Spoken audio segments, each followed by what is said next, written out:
Abuja to Lagos, Sokoto to Port Harcourt, Enugu to Ilorin.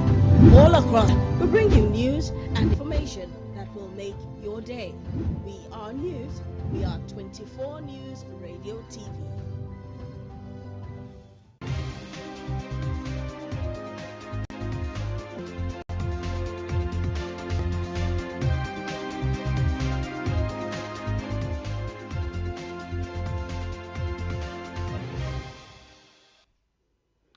A lovely morning to you. Welcome to the newspaper review today in the dailies on 24 News Radio and Television.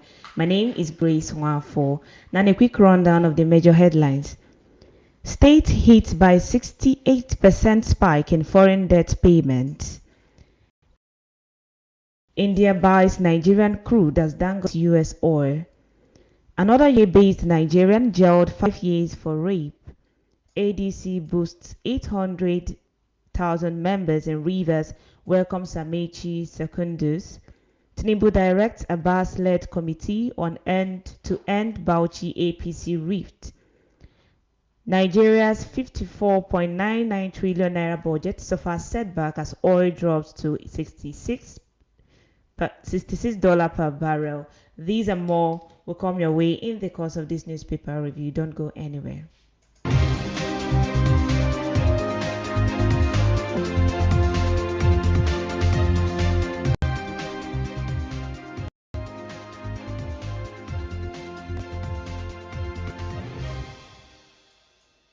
Yes, beginning from the Punch newspaper, state hit by 68% spike in foreign debt payment.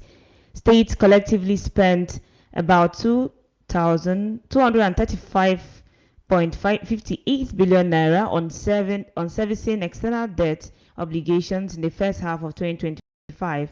This is according to an analysis of the data from the Federal Accounting Committee disbursement released by the National Bureau of Statistics. The amount represents a sharp increase of 95.65 billion naira or 68.4% when compared with the 139.92 billion naira recorded in the corresponding period of 2024, showing the mounting pressures of dollar-denominated debt repayment on state finances in the wake of the naira's depreciation. It is crucial to note that the federal government debt servicing on behalf of the state through an irrevocable standing payment order arrangement, which authorizes automatic deduction from their monthly SAAC allocations. For the full report on that, the Punch newspaper is your guide. This one says, India buys Nigerian crude as Dangote imports US oil. The irony. Refineries in India are buying Nigerian crude while the country's Dangote Petroleum Refinery is largely running on American oil. In a twist that underscores the complexities of global oil trade, refiners are snapping up Nigerian crude oil, while Africa's largest refinery located in Nigeria is increasingly importing crude from the United States, a development that oil sector operators described as oil trade irony. Indeed, it is an oil trade irony. I wonder the reason behind that, if some other countries are actually buying from us and then we are buying from another country. I'm sure there's an explanation to that. Well, for the full report, and that's the Punch newspaper is your guide. And this one says, another UK-based Nigerian jailed 5 years for rape. A 33-year-old Nigerian man, Segun Ogundipe, has been sentenced to 5 years in prison in the United Kingdom for raping and sexually assaulting a woman in Gloucester. Punch Metro learned on Sunday in a report published by Eye-Opener 220 on Instagram on Friday that Ogundipe, who lived on Tufley Lane, was convicted of rape, 2 counts of sexual assault, and assault by penetration, despite denying the offenses. For the full report on that, the Punch is still your guide. This one says ADC boasts 800,000 members. Rivers welcomes Amechi Secondus. The African Democratic Congress in Rivers State is growing by leaps and bounds in the state, with a current membership strength of over 800,000 and counting. The state publicity secretary of the party, Lucky Manigila, disclosed this at a news briefing in Port Harcourt. Egila described the party as a beautiful bride, adding that prominent politicians, including 2 former governors and 2 senators, had officially joined and received their party membership cards. For the full report, The Punch is still your guide. And one more from The Punch. Tinubu directs a Bas-led committee to end Bauchi APC rift. President Bola Tinubu has tasked a committee led by the Speaker of the House of Representatives, Tajuddin Abbas, to end the crisis in the Bauchi State chapter of the All Progressive Congress. The presidential panel is charged with the task of addressing and resolving the internal conflict bedeviling the state chapter of the party. For the full report on that, The Punch is still your guide. And over now to the Vanguard newspaper. Nigeria's 54.99 trillion naira budget so far set back as oil drops to $68 per barrel. The execution of Nigeria's the $99 trillion budget suffered a major setback as the crude price dropped to $66 per barrel from $70 per barrel, indicating a 5.7% decrease yesterday. This was even as Nigeria's oil output, including condensate and foreign exchange, stood at 1.8 million barrels per day and more than 1,500 naira per dollar, respectively. For the full report, the Vanguard is your guide. This one says Obasanjo Library condemns EFCC night raid of its premises, threatens legal actions. The Olusegun Obasanjo Presidential Library, OOPL, in Ogun State, has condemned what it described as a Gestapo-style invasion by operatives of the Economic and Financial Crimes Commission, EFCC, on its premises in the early hours of Saturday, warning that legal may follow. For the full report on the raid and also on this recent one, the Vanguard newspaper is your guide. And this one says, Bauchi governor's wife urges cleric to promote peace, discipline.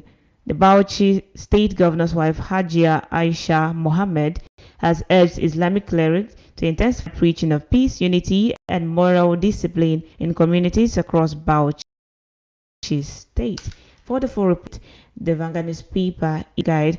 And this one says, TCN spends 88 billion naira on vandalized infrastructure.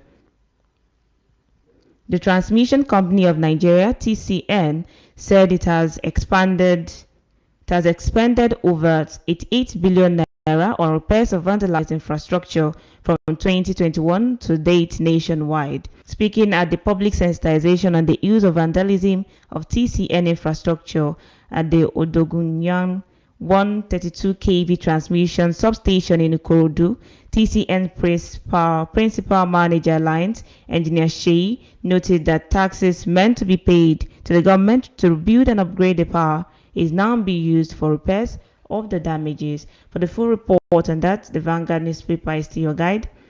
And this one says, Sugar, FG's plan for self-sufficiency fails again.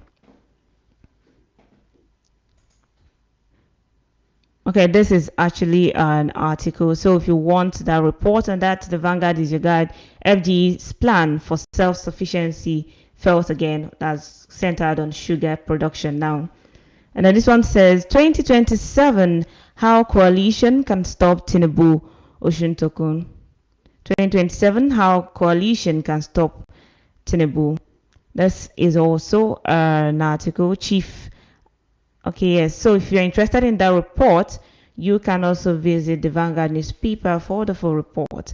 Now this one says Governor Oyebanji sacks commissioners, retains key officials in major cabinet shakeup. Ekiti State Governor Mr. Biodun Oyebanji has dissolved the State Executive Council effective immediately. Oyebanji, in a statement made available to newsmen in Ado-Ekiti late Sunday evening by the Secretary to the State Government, Professor Habibat Adubiaro, directed the affected commissioners and special advisors to hand over to the Permanent Secretary or the most senior civil servant in their respective MDAs. For the full report on that, the Vanguard newspaper is your guide. This one says, still coming from the Vanguard, ADC coalition Fayemi fought Amechi, says he remains in APC. Former Governor of Ekiti State Dr. Kayode Fayemi yesterday refuted the claims, making the rounds that he co-founded the African Democratic Party (ADC) with former Rivers State Governor Mr. Rotimi Amechi.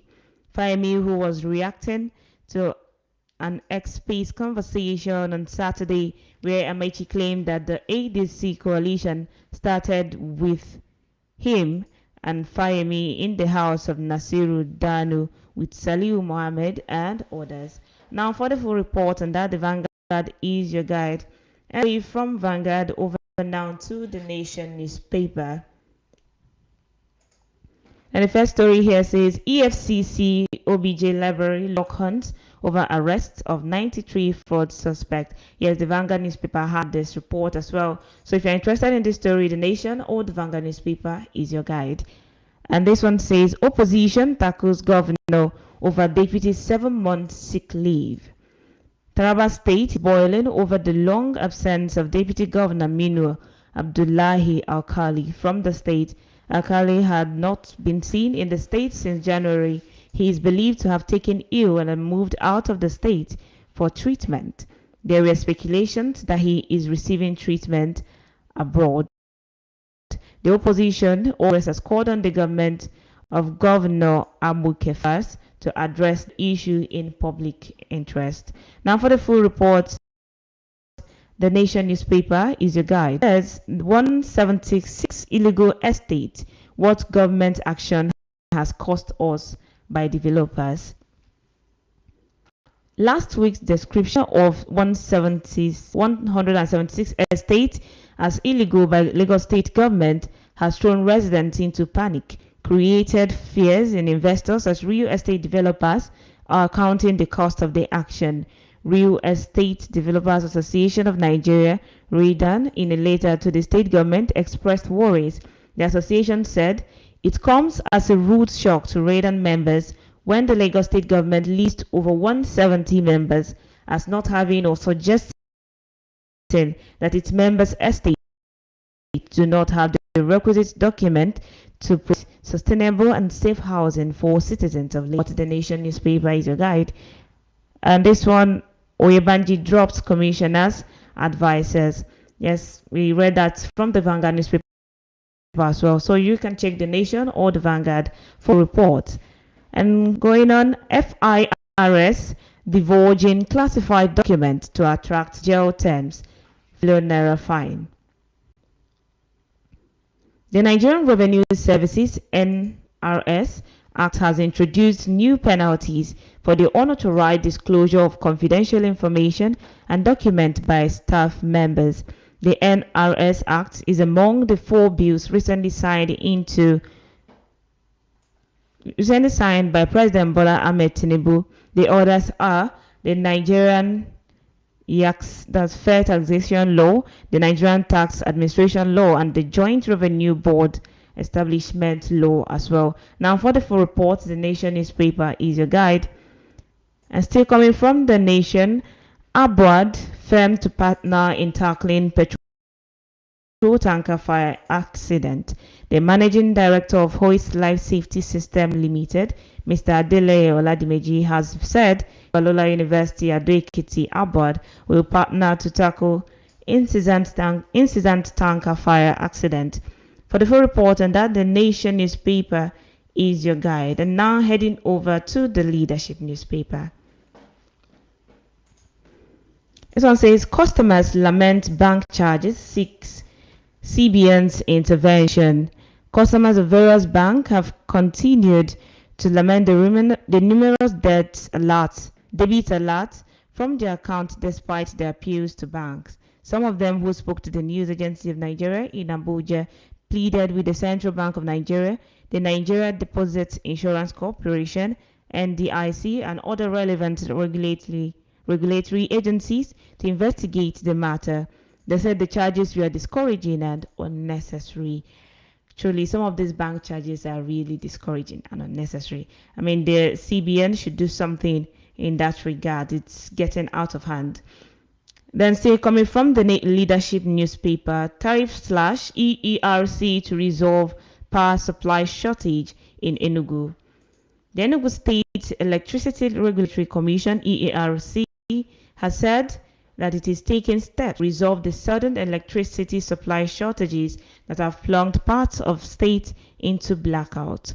Main Power Electricity Distribution Company Limited had last week issued a statement where it blamed the development on the drastic reduction of power being supplied it by the parent company, the Enugu Electricity Distribution Company (EEDC), following EERC's decision to slash electricity tariff for Band A from 209 naira per kilowatt to 160 naira per kilowatt. Now for the full report, and that the leadership newspaper is your guide. NGX Group employees tackle child malnutrition through volunteer project. Employees of Nigerian Exchange Group are volunteering their time and expertise to combat child malnutrition in underserved Lagos communities. Through a multi-stakeholder initiative co-championed by NGX Group and Health Emergency Initiative HEI Nigeria in partnership with the Lagos State Government, Project Bringing Life to All Overlooked Minors Bloom, NGX Group staff volunteers joined healthcare workers at the inaugural outreach in Ayetoro Primary Health Center here to distribute life-saving therapeutic foods, conduct health screening, and train caregivers on preparing nutritious meals with locally sourced ingredients. For the full report, the leadership newspaper is still your guide. And this one says FG issues flood alert to 15 northern states. The federal has issued flood alerts to 15 out of the 19 northern states. The Federal Ministry of Environment, which issued the warning on behalf of the federal government, warned that proactive measures must be taken in the communities that could be affected. The Ministry of Environment circular said that following its forecast of heavy rainfall in the state, there might be flooding between August 10 and August 14, 2025. Now for the full report, the leader paper is your guide. Now we'll take a quick break, and when we return, we'll take other stories from the foreign scene and of course from those.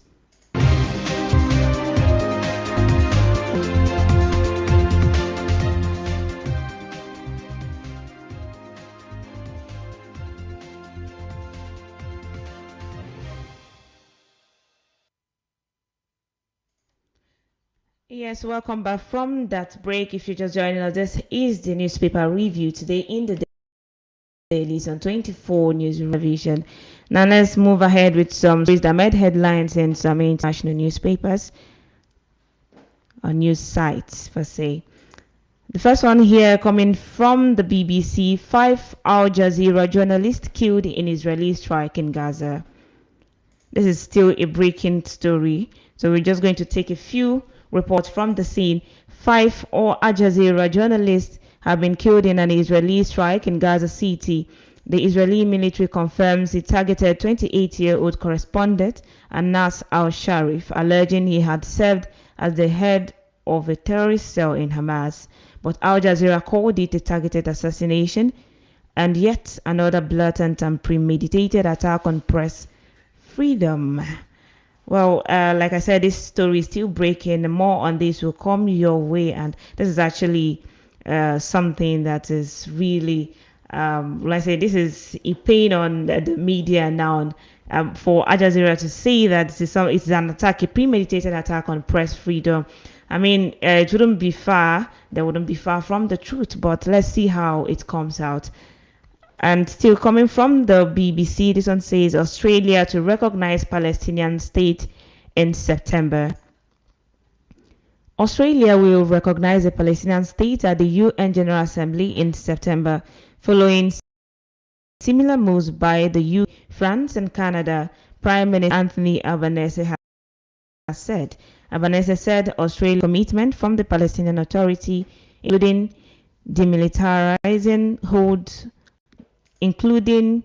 to hold general elections and continue to recognize Israel's right to exist. For the full report on that, This BBC is your guide. The BBC is your guide. And this one says Trump demands homeless people immediately move out of Washington, D.C. U.S. President Donald Trump has said homeless people must move out of Washington, D.C. as he vowed to tackle crime in the city, but the mayor pushed back against the White House, likened the Capitol Baghdad. Still on the report, Trump signed an order last month making it easier to arrest homeless people, and last week ordered federal law enforcement into the streets of Washington. I mean, isn't there a ministry that is in charge of this, ensuring that the homeless people are catered for? I think yesterday we had a report about the Minister for Homelessness resigning, and also in the report it was included that they actually raised the rent payment for occupants of our own property, and some of them she sent them out as well. I mean, actually happening. The minister is going away, and then the president is not really seem to not really be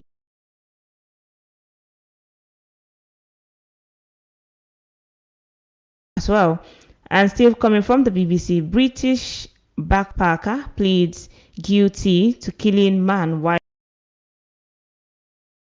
on e-scooter. A British backpacker has pleaded guilty to killing a man in Australia after hitting him while riding an e-scooter with an alcohol level more than 3 times the legal limit. Alicia Kemp, 25, from Redditch, had been drinking with May when she was kicked out of the bar because the two of them were drunk. Now, for the full report on that, the BBC is your guide. I mean, why will you drive? Why you're safety story, the BBC is your guide. And coming from the CNN now, Netanyahu defends Gaza City takeover as UN warns of calamity and international condemnation grows. Israeli Prime Minister Benjamin Netanyahu has defended his planned military takeover of Gaza City in the face of growing international condemnation and anger, with United Nations official warnings Sunday the move would lead to another calamity in the embattled, starving enclave. For the full report on that, the CNN is your guide. And away from the foreign scene, let's take a look at what's happening in the world of sports. Okay, let me just give you a rundown. Simon hails Nantes after reunion. Ipswich sign at home on loan. Europe is boring. Boniface. Rivers Hoppers brace for NPBL title defense. Ex-Plateau keeper denies betting allegation. Details arrive Angola for Afrobasket. There's some other headlines here, but let's take just this ones. Europe is boring. Boniface. Okay, let's see. Bayer Leverkusen striker Victor Boniface says he would fancy a chance to play for a Nigerian club if he could, just to escape the boring lifestyle of Europe. Is that a call for a Nigerian club to develop interest in him? Who knows? Let's see. Boniface made the revelation during the latest edition of the Culture League podcast, a show he created with Super Eagles teammate Wilfred Ndidi and Raf Onyedika. Now for the full report on that, the Punch newspaper is your guide. Go and check what Boniface said. UK is okay. Europe is boring. Yes. So this one says Simon hails Nantes after reunion. Paris FC forward Moses Simon has expressed heartfelt appreciation to his former club FC Nantes after receiving a special tribute during their friendly match against Paris FC on Saturday. Simon, who enjoyed a successful 6-season career with Nantes before leaving this summer for a fee worth euro, was honored by the club and fans at the stadium during to win. For full reports on that, the Punch newspaper is your guide. And this one says Rivers Hoppers brace for NPBL title defense. Reigning Nigeria Premier Basketball League champions Rivers Hoppers are looking to defend their title ahead of the new season, which will tip off on August 28. Rivers Hoppers, who won their sixth league title last year by defeating Hoops and Reed 71 points against 54 points in the playoff final, and will look to retain their crown for the third straight year. For the full report on that, The Punch is your guide. And this one says, ex-Plateau keeper denies betting allegation. Former Plateau United goalkeeper Adewale Adeyinka has denied any involvement in the betting allegation leveled against him by the club as he serves a provisional suspension handed to him by the Nigerian Premier Football League Board. For the full report on that, The Punch is still your guide. And this one says the Tigers arrive Angola for Afro-Basket. Nigeria's senior men basketball team, the Tigers, touched down in Angola on Sunday ahead of the 2025 FIBA Afro-Basket tournament, which tips off on Tuesday. The team's final 12-player roster for the tournament was released on Saturday before embarking on the trip to Luanda for the quadrennial showpiece set to run from August 12 to 24.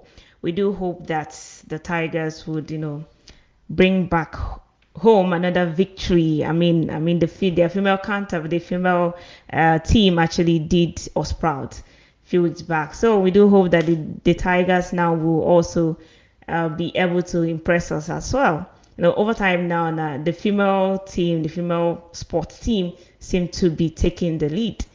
Well, let's see what comes out of this. And that is where we'll be drawing the curtain in today's newspaper review today in the dailies on 24 News Radio and Television. Just stay tuned for more programs will be coming your way in the course of today. My name is Grace Nwafo. Enjoy a lovely Monday.